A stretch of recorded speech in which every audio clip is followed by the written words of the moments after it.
दादा आपलं नाव काय आहे? भोजराज तुकाराम पाटील. बरं मला सांगा, या ठिकाणी डोंगर कोठारा या ठिकाणी एक चांगल्या प्रकारे विठ्ठल मंदिर प्राणप्रतिष्ठा संकीर्तन सोहळ्याचं आयोजन केलेलं होतं आपण. एक चांगल्या प्रकारे या ठिकाणी कथेचं निरूपण आपल्या प्राणप्रतिष्ठा वगैरे सोहळा संपन्न झालेला आहे. तर आपण या कार्यक्रमाच्या सप्ताहाच्या निमित्ताने काय सांगाल आपण? आपल्याला काय सांगायचं आहे? असं हे डोंगरकोट गडीवरील विठ्ठल मंदिर डोंगरकोटरा हे 125 वर्षापूर्वीची वास्तू होती.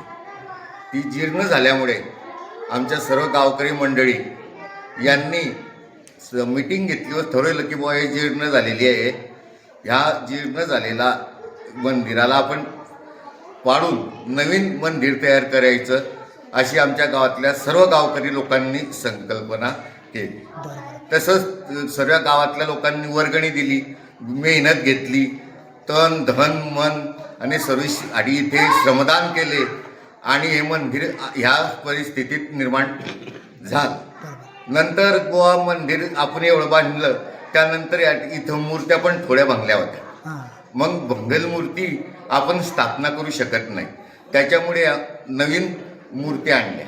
नवीन मूर्त्या आणल्यानंतर येथे 3 दिवस ब्राह्मणांकडून विधिवत पूजा करण्यात आली. विधिवत पूजा करण्यात बरं आली. मला दादासाहेब सांगाल की या सप्ताहाच्या माध्यमातून आपलं अजून तुमचं फ्युचरमध्ये म्हणजे भविष्यामध्ये संकल्प काय राहणार आहे? असा संकल्प राहिला की बुवा आपण ह्या एवढं मोठं मंदिर बांधलं व आपली युवा पिढी आहे हिला चालना भेटायला पाहिजे व हिंदू धर्माचे तत्व काय आहे किंवा हिंदू धर्माकडे वळायला पाहिजे किंवा समाजाकडे वळायला पाहिजे म्हणून युवा मंडळींनी येथे भजनाला यायचं. त्या माध्यमातून कीर्तन प्रवचन होतील व त्या माध्यमातून त्यांना सुद्धा हे आवड निर्माण होईल असं.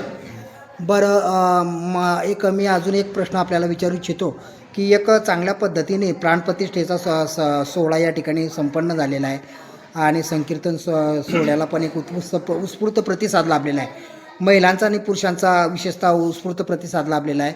पंचक्रोशीतून एक चांगल्या प्रकारचं रिस्पॉन्स मिळालेला आहे. तर याच्या माध्यमातून आपण याचं श्रेय आपण कोणाला देऊ इच्छिता? याचं श्रेय सर्व आमच्या गावकरी मंडळींना. गावकरी जर मंडळी आम्हाला सहकार्य केलं नसतं, मग ट्रस्टी म्हणा, भजनी मंडळ म्हणा, हे आम्ही काहीही करू शकलो नसतो. दादा आज या ठिकाणी चांगल्या प्रकारे प्राणप्रतिष्ठा सोहळा संपन्न झालेला आहे. आज ग्रंथ दिंडीने त्याचा समारोप होत आहे. काय सांगाल याच्या संदर्भात? अतिशय चांगल्या प्रकारे हा कार्यक्रम पार पडलेला आहे. गावातल्या मंडळींनी सर्वांनी सहकार्य केलं आणि त्यामुळे हा कार्यक्रम पूर्ण होऊ शकला. आता यानंतर या ठिकाणी सत्संग कसा वाढेल याविषयी आमचं पुढची वाटचाल असेल. बरं मी एक तुम्हाला विचारू इच्छितो की सध्याच्या ग्रामीण भागामध्ये नवीन तरुण वर्ग हा व्यसनाधीन झालेला आहे, व्यसनेच्या आहारी गेलेला आहे. त्याचं वैयक्तिक जीवन तर उद्ध्वस्त झालेलंच आहे, परंतु पूर्ण कुटुंबाचं जीवन उद्ध्वस्त होतं. तर त्यांना तुम्ही या कार्यक्रमाच्या माध्यमातून काय उपदेश द्याल? कार्यक्रमाच्या माध्यमातून त्यांना त्या वाईट प्रवृत्तीपासून दूर नेण्याचा प्रयत्न करण्याचा आमचा मानस आहे आणि त्यांना चांगल्या मार्गाकडे वळवावं असे आमची तुमचे प्रयत्नशील राहणार आहेत तुम्ही. म्हणजे युवा पिढीने अध्यात्माकडे वळायला पाहिजे असं आपण या संदेश पाठवू इच्छिता.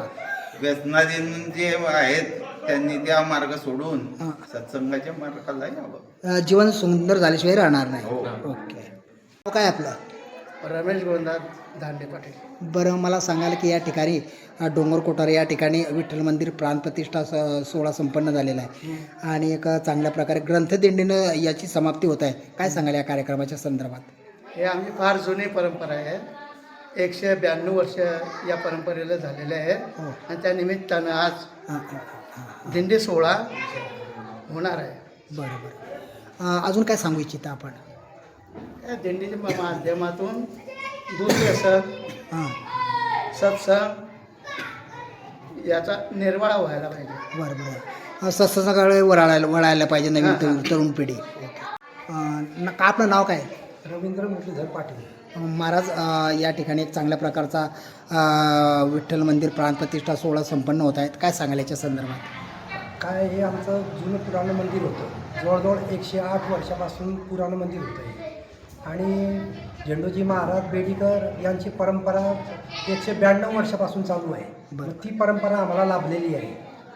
त्या परंपरेनुसार आम्ही सर्व अनुसरण करतो.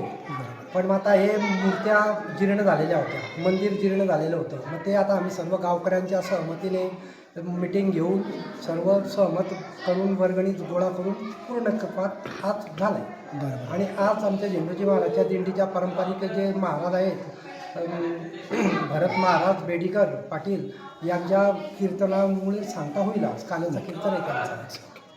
आणि या ठिकाणी महिलांचा आणि पुरुषांचा भावी भक्तांचा उत्स्फूर्त प्रतिसाद आहे. उत्कृष्ट प्रतिसाद आहे. महिला मंडळ आहे. महिला मंडळ आहे, गुरुजन मंडळी आहे तिथे. आणि युवा मंडळीला आम्ही असं प्रोत्साहन करणार आहे इथे हां. की बुवा त्यांनी दुसरीकडे मार्ग पत्करायचाच नाही, इथेच यायचं आणि हा हरिभक्तचा सत्संग लावायचा. म्हणजे या हिंदुत्वाकडे प्रवृत्त करायचं त्यांना. हा आमचा संकल्प आहे.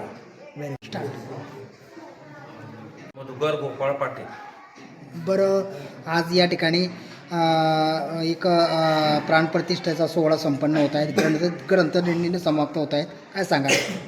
हे आमची जुनी परंपरा बेडीकर महाराजांनी घालून दिलेली आहे. 192 वर्षापूर्वी जुनी आहे.